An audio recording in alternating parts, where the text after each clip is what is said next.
ರಾಜ್ಯದ ಗೃಹಲಕ್ಷ್ಮಿಯರಿಗೆ good news ಕೊಟ್ಟ ಸಚಿವ ಲಕ್ಷ್ಮಿ ಹೆಬ್ಬಾಳ್ಕರ್ ಅವರು ದೀಪಾವಳಿ ಹಬ್ಬಕ್ಕೆ ಮತ್ತೊಂದು ಕಂತು ಬಿಡುಗಡೆ. ಯಾವ ಮಹಿಳೆಯರಿಗೆ ಜಮೆ ಆಗುತ್ತೆ, ಯಾವಾಗ ಜಮೆ ಆಗುತ್ತೆ, ಎಲ್ಲ ಮಾಹಿತಿಗಳು ಬಂದಿವೆ. ಬೆಂಗಳೂರು ಒಂದರಲ್ಲೇ ಪ್ರತಿ ವರ್ಷ 943 ಟನ್ ಆಹಾರ ವ್ಯರ್ಥವಾಗುತ್ತಿದೆ ಎಂದು ಸಿಎಂ ಸಿದ್ದರಾಮಯ್ಯನವರ ಅಸಮಾಧಾನ. ಇದೇ ಮಧ್ಯೆ RSS ಬ್ಯಾನ್ ಕೂಗು ಕೇಳಿ ಬರುತ್ತಿರುವ ಬೆನ್ನಲ್ಲೇ ಸರ್ಕಾರಿ ಸ್ಥಳಗಳಲ್ಲಿ ನಮಾಜು ಕೂಡ ನಿಷೇಧ ಮಾಡಿಸಿ ಎಂದು ಸಿಎಂ ಸಿದ್ದರಾಮಯ್ಯನವರಿಗೆ ಯತ್ನಾಳ್ ಅವರು ಪತ್ರ ಬರೆದಿದ್ದಾರೆ. ಇದೇ ಮಧ್ಯೆ ಸಿದ್ದರಾಮಯ್ಯನವರ ಪ್ರತಿಕ್ರಿಯೆ ಬಂದಿದೆ. ಎಲ್ಲ ಸುದ್ದಿಗಳನ್ನು ನೋಡೋಣ ಸ್ನೇಹಿತರೆ. ಬಿಜೆಪಿಯ 4 ಘಟಾನುಘಟಿಗಳನ್ನ ಅವರ ಕ್ಷೇತ್ರದಲ್ಲಿನೇ ಸೋಲಿಸಬಲ್ಲೆ ಎಂದು ತೊಡೆ ತಟ್ಟಿದಂತ ಪ್ರದೀಪ್ ಈಶ್ವರ್ ಅವರು ಏನಿದು ಮಾಹಿತಿ ನೋಡೋಣ ಸ್ನೇಹಿತರೆ. ಇನ್ನು RSS ಕಾರ್ಯಕ್ರಮಕ್ಕೆ ಬಿಜೆಪಿ ಸರ್ಕಾರದ ಆದೇಶವೇ ಅಡ್ಡಿಯಾಗಿದೆ. ಸರ್ಕಾರಿ ಸ್ಥಳಗಳಲ್ಲಿ ಇನ್ನು ಮುಂದೆ RSS ಕಾರ್ಯಕ್ರಮ ಮಾಡಿದ್ರೆ 1 ಲಕ್ಷ ದಂಡ, 3 ವರ್ಷ ಜೈಲು ಶಿಕ್ಷೆ. ರಾಜ್ಯ ಸರ್ಕಾರದಿಂದ ಹೊಸ ಮಸೂದೆ ಮಂಡನೆ. ಎಲ್ಲ ಮಾಹಿತಿಗಳನ್ನ ನೋಡೋಕ್ಕಿಂತ ಮೊದಲು ಪ್ರತಿಯೊಬ್ಬರು ವಿಡಿಯೋಗೆ ಲೈಕ್ ಮಾಡ್ತಾ ನಮ್ಮ ಚಾನಲ್ಗೆ ಮೊದಲು ಬಾರಿ ಭೇಟಿ ಕೊಡುತ್ತಿದ್ರೆ ದಯವಿಟ್ಟು ಸಬ್ಸ್ಕ್ರೈಬ್ ಮಾಡಿ ಮತ್ತು ನಿಮ್ಮ ಖಾತೆಗೆ ಗೃಹಲಕ್ಷ್ಮಿ ಯೋಜನೆ ಹಣ ಜಮೆ ಆಗುತ್ತಿದ್ರೆ ಕೊನೆಯ ಕಂತು ಯಾವಾಗ ಜಮೆ ಆಗುತ್ತೆ ಎಂಬುದನ್ನು ಕೂಡ ಕಮೆಂಟ್ ಮಾಡಿ. ಪ್ರತಿಯೊಬ್ಬರು ಕಮೆಂಟ್ ಮಾಡಿ ಸ್ನೇಹಿತರೆ. ನಿಮ್ಮ ಊರಿನ ಹೆಸರನ್ನು ಕೂಡ ಕಮೆಂಟ್ ಮಾಡಿ. ಇದರಿಂದ ಯಾವ ಊರಿನ ಫಲಾನುಭವಿಗಳಿಗೆ ಎಷ್ಟು ಕಂತು ಜಮೆ ಆಗುತ್ತಿದೆ ಎಂಬ ಮಾಹಿತಿ ಸಿಗುತ್ತೆ. ಬನ್ನಿ ಎಲ್ಲ ಮುಖ್ಯವಾದ ಮಾಹಿತಿಗಳನ್ನ ನೋಡ್ತಾ ಹೋಗೋಣ. ರಾಜ್ಯದ ಎಲ್ಲಾ ಮಹಿಳೆಯರಿಗೆ ದೀಪಾವಳಿ ಹಬ್ಬದ ವೇಳೆಯಲ್ಲಿ ಮತ್ತೊಂದು ಕಂತು ಜಮೆ ಮಾಡುತ್ತೇವೆ ಎಂದು ಸಚಿವ ಲಕ್ಷ್ಮಿ ಹೆಬ್ಬಾಳ್ಕರ್ ಅವರು ಹಾಸನ ಜಿಲ್ಲೆಯಲ್ಲಿ ಮಾತನಾಡಿದ್ದಾರೆ. ಹೌದು ಸ್ನೇಹಿತರೆ, ಬಾಕಿ ಕಂತು ಯಾವಾಗ ಜಮೆ ಆಗುತ್ತೆ ಎಂದು ಕಾದು ಕುಳಿತಂತ ಫಲಾನುಭವಿಗಳಿಗೆ ಗುಡ್ ನ್ಯೂಸ್ ಎನ್ನುವಂತೆ ಸಚಿವ ಲಕ್ಷ್ಮಿ ಹೆಬ್ಬಾಳ್ಕರ್ ಅವರು ಹಾಸನ ಜಿಲ್ಲೆಯಲ್ಲಿ ಮಾತನಾಡಿದ್ದು, ಆಗಸ್ಟ್ ತಿಂಗಳ ಕಂತನ್ನು 2 ರಿಂದ 3 ದಿನಗಳಲ್ಲಿ ನೇರವಾಗಿ ಫಲಾನುಭವಿಗಳ ಅಕೌಂಟ್ಗೆ ಜಮೆ ಮಾಡುವುದಾಗಿ ಲಕ್ಷ್ಮಿ ಹೆಬ್ಬಾಳ್ಕರ್ ಅವರು ತಿಳಿಸಿದ್ದಾರೆ. ಹೌದು, ಅಷ್ಟಕ್ಕೂ ಆಗಿದ್ದೇನೆಂದ್ರೆ ಹಾಸನ ಜಿಲ್ಲೆಯ ಹಾಸನಾಂಬೆ ದೇವಿ ದರ್ಶನ ಪಡೆಯುತ್ತಿದ್ದಂತ ಕೆಲ ಸರತಿ ಸಾಲಲ್ಲಿ ನಿಂತ ಫಲಾನುಭವಿಗಳು ನಮಗೆ 3 ತಿಂಗಳಿನಿಂದ ಗೃಹಲಕ್ಷ್ಮಿ ಯೋಜನೆ ಹಣ ಬಂದಿಲ್ಲ ಎಂದು ಜೋರಾಗಿ ಕೂಗಿದ್ದು, ಇದನ್ನ ಕೇಳುತ್ತಿದ್ದಂತೆ ಸಚಿವ ಲಕ್ಷ್ಮಿ ಹೆಬ್ಬಾಳ್ಕರ್ ಅವರು ನಿಂತು ಮಾತನಾಡಿ, ಜುಲೈ ತಿಂಗಳವರೆಗಿನ ಹಣವನ್ನು ನಾವು ಕ್ಲಿಯರ್ ಮಾಡಿದ್ದೇವೆ. ಆಗಸ್ಟ್ ತಿಂಗಳ ಹಣವನ್ನು ಕೂಡ 2 ರಿಂದ 3 ದಿನಗಳಲ್ಲಿ ಜಮೆ ಮಾಡುತ್ತೇವೆ ಎಂದಿದ್ದಾರೆ. ಹೌದು, ಸರ್ಕಾರದಿಂದ ಬಾಕಿ ಕಂತು ಜಮೆ ಮಾಡಲಾಗುತ್ತಿದ್ದು 23ನೇ ಕಂತಾಗಿರುವ ಜುಲೈ ಕಂತು ಈಗಾಗಲೇ ಹಾಕಿದ್ದೇವೆ. 2 ರಿಂದ 3 ದಿನಗಳಲ್ಲಿ ದೀಪಾವಳಿ ಹಬ್ಬಕ್ಕೆ ಅನುಕೂಲವಾಗಲು ಆಗಸ್ಟ್ ತಿಂಗಳ ಕಂತು ಕೂಡ ಜಮೆ ಮಾಡುತ್ತೇವೆ ಎಂದಿದ್ದಾರೆ. ನೀವು ಕೂಡ ಏನಾದರೂ ಸ್ನೇಹಿತರೆ ಜುಲೈ ತಿಂಗಳ 23ನೇ ಕಂತು ಪಡೆದುಕೊಂಡಿದ್ರೆ ಕಮೆಂಟ್ನಲ್ಲಿ ಎಸ್ ಎಂದು ಕಮೆಂಟ್ ಮಾಡಿ. ಈಗಾಗಲೇ ನಮಗೆ ಕೆಲ ಫಲಾನುಭವಿಗಳು ನಮಗೆ 21ನೇ ಕಂತು ಕೂಡ ಬಂದಿಲ್ಲ ಎಂದು ಕಮೆಂಟ್ ಮಾಡ್ತಿದ್ದಾರೆ. ಹಾಗಾಗಿ ಪ್ರತಿಯೊಬ್ಬರು ಈಗಲೇ ಕಮೆಂಟ್ ಮಾಡಿ ಸ್ನೇಹಿತರೆ. ನಿಮ್ಮ ಊರಿನ ಹೆಸರನ್ನ ಕಮೆಂಟ್ ಮಾಡಿ, ಪಕ್ಕದಲ್ಲಿ ನಿಮಗೆ ಎಷ್ಟು ಕಂತು ಬಂದಿದೆ ಎಂಬುದನ್ನು ಕೂಡ ತಿಳಿಸಿ.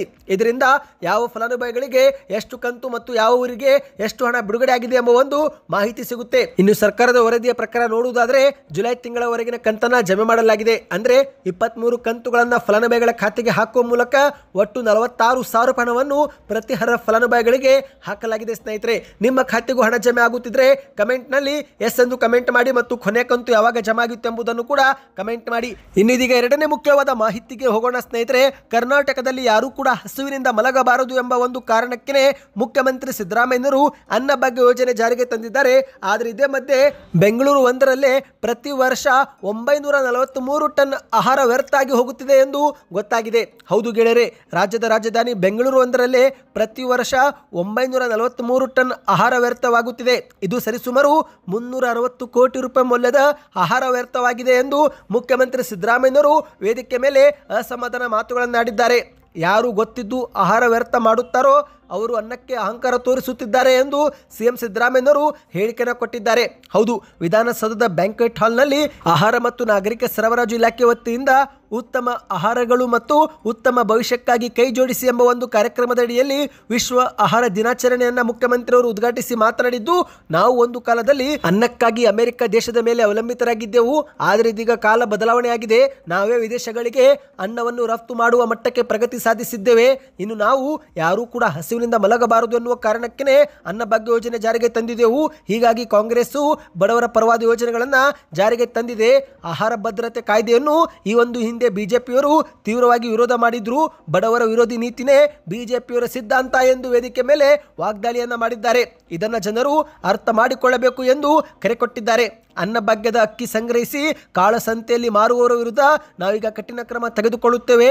ಕಾಳಸಂತೆಯಲ್ಲಿ ಮಾರಾಟ ತಪ್ಪಿಸಲೆಂದೇ 5 ಕೆಜಿ ಅಕ್ಕಿ ಕೊಟ್ಟು ಈಗ ಉಳಿದ 5 ಕೆಜಿ ಬದಲಿಗೆ ನಾವು ಆಹಾರ ಕಿಟ್ ಕೊಡಲು ತೀರ್ಮಾನಿಸಿದ್ದೇವೆ ಎಂದು ಸಿಎಂ ಅವರು ಹೇಳಿದ್ದಾರೆ.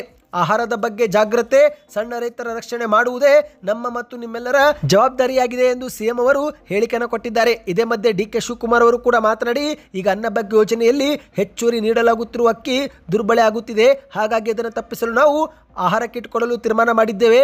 ಈ ಒಂದು ಕಿಟ್ನಲ್ಲಿ ಬೇಳೆಕಾಳುಗಳು, ಸಕ್ಕರೆ, ಉಪ್ಪು, ಎಣ್ಣೆ ಸೇರಿದಂತೆ 5-6 ಪದಾರ್ಥಗಳು ಇರುತ್ತವೆ ಎಂದು ಡಿಕೆ ಶಿವಕುಮಾರ್ ಅವರು ಹೇಳಿದ್ದಾರೆ. ನಾವು ಯಾರ ಒತ್ತಡಕ್ಕೂ ಒಳಗಾಗಿ ಈ ಒಂದು ಇಂದಿರಾ ಕಿಟ್ ಕೊಡಲು ತೀರ್ಮಾನ ಮಾಡುತ್ತಿಲ್ಲ. ಬದಲಿಗೆ ಸಮೀಕ್ಷೆ ಮಾಡಿದ್ದೇವೆ. ಜನಸಾಮಾನ್ಯರು ಮತ್ತು ಶಾಸಕರ ಜೊತೆಗೆ ಚರ್ಚೆ ಮಾಡಿನೇ ತೀರ್ಮಾನ ಮಾಡಿದ್ದೇವೆ ಎಂದು ಡಿಕೆ ಶಿವಕುಮಾರ್ ಅವರು ಹೇಳಿದ್ದಾರೆ. ಸ್ನೇಹಿತರೆ, ಬನ್ನಿ ಇದೀಗ ಮತ್ತೊಂದು ಮುಖ್ಯವಾದ ಮಾಹಿತಿಯತ್ತ ಹೋಗೋಣ. ಇತ್ತೀಚೆಗೆ ರಾಜ್ಯದಲ್ಲಿ RSS ಬ್ಯಾನ್ ಮಾಡಬೇಕು, ಸರ್ಕಾರಿ ಸ್ಥಳಗಳಲ್ಲಿ RSS ಮಾಡಬಾರದು ಎಂದು ಮುಖ್ಯಮಂತ್ರಿ ಸಿದ್ದರಾಮಯ್ಯನವರಿಗೆ ಪ್ರಿಯಾಂಕ್ ಖರ್ಗೆ ಅವರು ಪತ್ರ ಬರೆದಿದ್ರು. ಈಗ ಅದೇ ಒಂದು ಶೈಲಿಯಲ್ಲಿ ಶಾಸಕ ಯತ್ನಾಳ್ ಅವರು ಕೂಡ ಸಿಎಂ ಸಿದ್ದರಾಮಯ್ಯನವರಿಗೆ ಪತ್ರ ಬರೆದು ಸರ್ಕಾರಿ ಸ್ಥಳಗಳಲ್ಲಿ ನಮಾಜ್ ಕೂಡ ನಿಷೇಧಿಸಿ ಎಂದು ಒತ್ತಡ ಹಾಕಿದ್ದಾರೆ.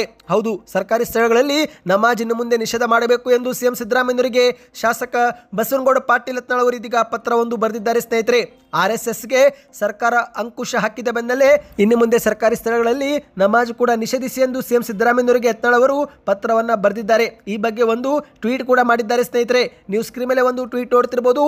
ಇದು ಶಾಸಕ ಯತ್ನಾಳ್ ಅವರೇ ಮಾಡಿದ ಟ್ವೀಟ್ ಆಗಿದೆ. ಸರ್ಕಾರವೇ ಪರಿಚಯಿಸಿರುವ ನಿಯಮಾವಳಿಗಳ ಅನುಸಾರ ಸಾರ್ವಜನಿಕ ಸ್ಥಳಗಳಲ್ಲಿ, ಸರ್ಕಾರಿ ಜಾಗಗಳಲ್ಲಿ ನಮಾಜ್ ಮಾಡಲು ಕೂಡ ಅವಕಾಶ ಕೊಡಬಾರದೆಂದು ಮಾನ್ಯ ಮುಖ್ಯಮಂತ್ರಿಗಳಿಗೆ ಸವಿವರವಾಗಿ ಪತ್ರ ಬರೆದಿದ್ದೇನೆ. ಸರ್ವ ಜನಾಂಗದ ಶಾಂತಿಯ ತೋಟ ಎಂಬ ಸರ್ಕಾರದ ಆಶಯ ಎಲ್ಲರಿಗೂ ಅನ್ವಯವಾಗಬೇಕು. ಸರ್ಕಾರ ಕೂಡಲೇ ಅಗತ್ಯ ಕ್ರಮ ಕೈಗೊಳ್ಳಲಿ ಎಂದು ಟ್ವೀಟ್ ಅನ್ನು ಮಾಡಿದ್ದಾರೆ. ಈ ಒಂದು ಟ್ವೀಟ್ನಲ್ಲಿ ಆ ಒಂದು ಪತ್ರದ ಪ್ರತಿಯೂ ಕೂಡ ಅಪ್ಲೋಡ್ ಮಾಡಿದ್ದಾರೆ. ಸ್ನೇಹಿತರೆ, ಈ ಬಗ್ಗೆ ನಿಮ್ಮ ಅನಿಸಿಕೆಯನ್ನು ನೀವು ಕಮೆಂಟ್ ಮಾಡಿ, ಇದರಿಂದ ಒಂದು ಉತ್ತಮ ಫೀಡ್ಬ್ಯಾಕ್ ಸಿಗುತ್ತೆ. ಇನ್ನಿದೀಗ ಮತ್ತೊಂದು ಮುಖ್ಯವಾದ ಮಾಹಿತಿಗೂ ಹೋಗೋಣ. ರಾಜ್ಯದ ಸರ್ಕಾರಿ ಸ್ಥಳಗಳಲ್ಲಿ RSS ನಿಷೇಧ ಮಾಡಬೇಕು ಎಂಬ ಒಂದು ಬೇಡಿಕೆ ಕೇಳಿ ಬಂದ ಬೆನ್ನಲ್ಲೇ ಸ್ವತಃ ಮುಖ್ಯಮಂತ್ರಿ ಸಿದ್ದರಾಮಯ್ಯನವರು ಕೂಡ ಪ್ರತಿಕ್ರಿಯೆ ಕೊಟ್ಟಿದ್ದಾರೆ. ಕೇವಲ RSSಗೆ ಮಾತ್ರವಲ್ಲ, ಎಲ್ಲ ಖಾಸಗಿ ಸಂಸ್ಥೆಗಳಿಗೂ ಇದು ನಿರ್ಬಂಧ ಎಂದು ಮೈಸೂರಲ್ಲಿ ಪ್ರತಿಕ್ರಿಯೆಯನ್ನು ಕೊಟ್ಟಿದ್ದಾರೆ. ಹೌದು, ಸರ್ಕಾರಿ ಸ್ಥಳಗಳಲ್ಲಿ ಕಾರ್ಯಕ್ರಮ ನಡೆಸುವ ಕುರಿತು ನಿರ್ಬಂಧ ವಿಧಿಸಿರುವುದು ಕೇವಲ RSSನವರಿಗೆ ಮಾತ್ರವಲ್ಲ, ಇದು ಎಲ್ಲ ಖಾಸಗಿ ಸಂಘ ಸಂಸ್ಥೆಗಳಿಗೂ ಕೂಡ ಅನ್ವಯವಾಗುತ್ತೆ ಎಂದು ಸಿಎಂ ಸಿದ್ದರಾಮಯ್ಯನವರು ಸ್ಪಷ್ಟನೆ ಕೊಟ್ಟಿದ್ದಾರೆ. 2013ರಲ್ಲೇ ಸ್ವತಃ ಬಿಜೆಪಿ ಸರ್ಕಾರವೇ ಈ ಬಗ್ಗೆ ಆದೇಶ ಹೊರಡಿಸಿದೆ. ಜಗದೀಶ್ ಶೆಟ್ಟರ್ ಅವರೇ ಸಿಎಂ ಆಗಿದ್ದಾಗ ಈ ಒಂದು ಆದೇಶ ಬಂದಿದ್ದು, ಈಗ ಅವರೇ ಆದೇಶ ಮಾಡಿ ಅವರೇ ವಿರೋಧ ಮಾಡಿದರೆ ಹೇಗೆ ಎಂದು ಮುಖ್ಯಮಂತ್ರಿ ಅವರು ತಿರುಗೇಟನ್ನು ಕೊಟ್ಟಿದ್ದಾರೆ.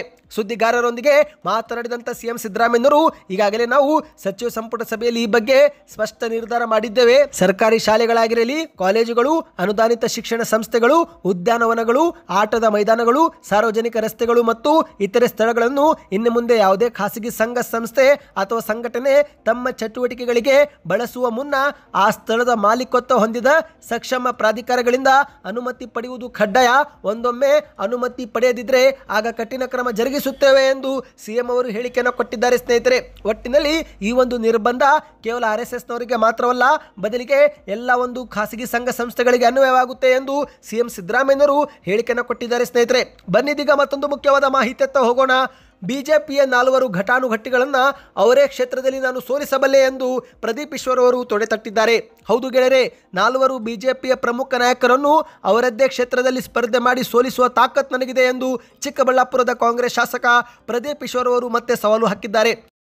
ಕೇವಲ ಅಷ್ಟು ಮಾತ್ರವಲ್ಲ, ಮೈಸೂರಿನ ಮಾಜಿ ಸಂಸದರಾಗಿರುವ ಪ್ರತಾಪ್ ಸಿಂಹ ಅವರ ವಿರುದ್ಧವೂ ಕೂಡ ಲೇವಡಿಯ ಮಾತುಗಳನ್ನು ಆಡಿದ್ದಾರೆ. ಹೌದು, ಇಂದು ಬಿಜೆಪಿಯವರನ್ನ ಟೀಕೆ ಮಾಡುವ ಕಾಂಗ್ರೆಸ್ ನಾಯಕರ ಪೈಕಿ ಮುಂಚೂಣಿಯಲ್ಲಿ ಒಬ್ಬ ನಾಯಕರು ಪ್ರದೀಪ್ ಈಶ್ವರ್ ಕೂಡ ಆಗಿದ್ದಾರೆ. ಸ್ನೇಹಿತರೆ, ಬಿಜೆಪಿಯ ಮೊದಲ ಸಾಲಲ್ಲಿರುವ 3 ನಾಯಕರು ಮತ್ತು ಇತ್ತೀಚೆಗೆ ಬಿಜೆಪಿಯಿಂದ ಅಮಾನತುಗೊಂಡಿರುವ ನಾಯಕರನ್ನು ನಾನು ಸೋಲಿಸುವೆ ಎಂದು ಪ್ರದೀಪ್ ಈಶ್ವರ್ ಅವರು ಮಾಧ್ಯಮಗಳ ಪ್ರಶ್ನೆಯೊಂದಕ್ಕೆ ಹೇಳಿಕೆಯನ್ನು ಕೊಟ್ಟಿದ್ದಾರೆ.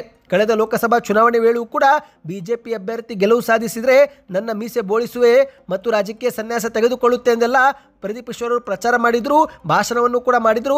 ಆದರೆ ಚಿಕ್ಕಬಳ್ಳಾಪುರದಲ್ಲಿ ಬಿಜೆಪಿ ಅಭ್ಯರ್ಥಿ ಡಾಕ್ಟರ್ ಸುಧಾಕರ್ ಅವರು ಗೆಲುವು ಸಾಧಿಸುತ್ತಿದ್ದಂತೆ ತಮ್ಮ ಮಾತುಗಳನ್ನೇ ಬದಲಾಯಿಸಿಕೊಂಡು ತಿರುಗಿ ನಿಂತಿದ್ರು. ಈಗ ಅದೇ ರೀತಿ ಮತ್ತೊಮ್ಮೆ ಸವಾಲನ್ನು ಹಾಕಿದ್ದಾರೆ. ಹೌದು, ಪ್ರತಿ ಬಾರಿ ತೆಲುಗು ಸಿನಿಮಾ ಶೈಲಿಯಲ್ಲಿ ಭಾಷಣ ಮಾಡುವಂಥ ಪ್ರದೀಪ್ ಈಶ್ವರ್ ಅವರು ತಮ್ಮದೇ ಮಾತಿಗೆ ಈಗಾಗಲೇ ಹಲವು ಬಾರಿ ಟ್ರೋಲ್ ಆಗಿದ್ದು ಕೂಡ ನಾವು ನೋಡಿದ್ದೇವೆ.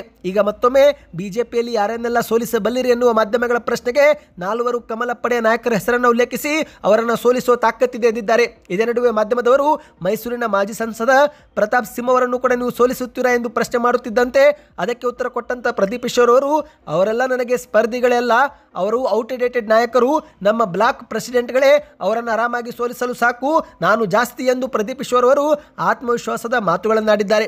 ಒಟ್ಟಿನಲ್ಲಿ ಸ್ನೇಹಿತರೆ, ಬಿಜೆಪಿಯ ಮುಂಚೂಣಿಯಲ್ಲಿರುವ ನಾಲ್ವರು ಅಂದರೆ ವಿಜೇಂದ್ರ ಅವರನ್ನು, ಬಸವನಗೌಡ ಪಾಟೀಲ್ ಯತ್ನಾಳ್ ಅವರನ್ನು, ಆರ್ ಅಶೋಕ್ ಅವರನ್ನು ಮತ್ತು ಸಿ.ಟಿ. ರವಿ ಅವರನ್ನು ಸೋಲಿಸುವ ತಾಕತ್ತಿದೆ ಎಂದು ಮಾಧ್ಯಮಗಳ ಮುಂದೆ ಹೇಳಿಕೆ ಕೊಟ್ಟಿದ್ದಾರೆ. ಇನ್ನೀಗ ಕೊನೆಯ ಮುಖ್ಯವಾದ ಮಾಹಿತಿಗೆ ಹೋಗೋಣ.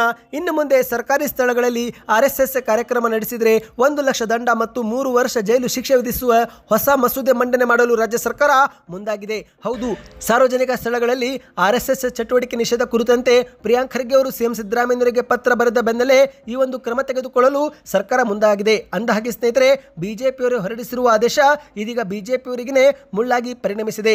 2013ರಲ್ಲಿ ಬಿಜೆಪಿ ಒಂದು ಆದೇಶ ಹೊರಡಿಸಿತ್ತು. ಅದೇನೆಂದ್ರೆ ಶಾಲಾ ಮೈದಾನಗಳಲ್ಲಿ ಖಾಸಗಿ ಕಾರ್ಯಕ್ರಮ ಮಾಡುವಂತಿಲ್ಲ ಎಂದು 2013ರಲ್ಲಿ ಬಿಜೆಪಿ ಒಂದು ಆದೇಶ ಹೊರಡಿಸಿತ್ತು. ಸ್ನೇಹಿತರೆ, ಶಿಕ್ಷಣ ಇಲಾಖೆ ಈ ಒಂದು ಆದೇಶ ಹೊರಡಿಸಿತ್ತು. ಈಗ 12 ವರ್ಷಗಳ ನಂತರ ಆ ಒಂದು ಪ್ರತಿಯು ವೈರಲ್ ಆಗಿದೆ. ಈಗ ಇದೇ ಒಂದು ಪ್ರತಿ ಮುಂದಿಟ್ಟುಕೊಂಡು ಕಾಂಗ್ರೆಸ್ RSS ನಿಷೇಧಕ್ಕೆ ಮುಂದಾಗಿದೆ. ಹೌದು, ಸರ್ಕಾರಿ ಸ್ಥಳಗಳಲ್ಲಿ RSS ನಿಷೇಧಕ್ಕೆ ಸದ್ಯದ ಕಾಂಗ್ರೆಸ್ ಸರ್ಕಾರಕ್ಕೆ ಬಿಜೆಪಿ ಆದೇಶ ಪ್ರತಿನೇ ಅವಕಾಶ ಮಾಡಿಕೊಟ್ಟಂತಾಗಿದೆ. ಅಂದು ಆದೇಶದಲ್ಲಿ ಏನಾದರೂ RSS ಹೊರತುಪಡಿಸಿ ಎಂದು ಬರೆದಿದ್ರೆ ಇಂದು ಬಿಜೆಪಿಯವರಿಗೆ ಸಹಾಯಕವಾಗುತ್ತಿತ್ತು. ಆದರೆ ಅದರಲ್ಲಿ ಈ ರೀತಿಯಾದ ಯಾವುದೇ ಒಂದು ಸ್ಪಷ್ಟವಾಗಿ ಉಲ್ಲೇಖನೆ ಮಾಡಿಲ್ಲ. ಹಾಗಾಗಿ ಈಗ ಇದನ್ನೇ ತೋರಿಸಿ ಬಿಜೆಪಿ ನಾಯಕರ ಬಾಯಿ ಮುಚ್ಚಿಸುವ ಪ್ರಯತ್ನವನ್ನ ಕಾಂಗ್ರೆಸ್ ನಾಯಕರು ಮಾಡಲು ಮುಂದಾಗಿದ್ದಾರೆ. ಇವತ್ತಿಗೆ ಇಷ್ಟೇ ಇತ್ತು ಸ್ನೇಹಿತರೆ. ಈ ಎಲ್ಲ ಮಾಹಿತಿ ನಿಮಗೆ ಇಷ್ಟವಾಯ್ತಾ? ಹಾಗಾದ್ರೆ ಯಾಕೆ ತಡ, ಪ್ರತಿಯೊಬ್ಬರು ವಿಡಿಯೋಗೆ ಲೈಕ್ ಮಾಡ್ತಾ ನಿಮ್ಮ ಅನಿಸಿಕೆಗಳನ್ನು ಕಮೆಂಟ್ ಮಾಡಿ.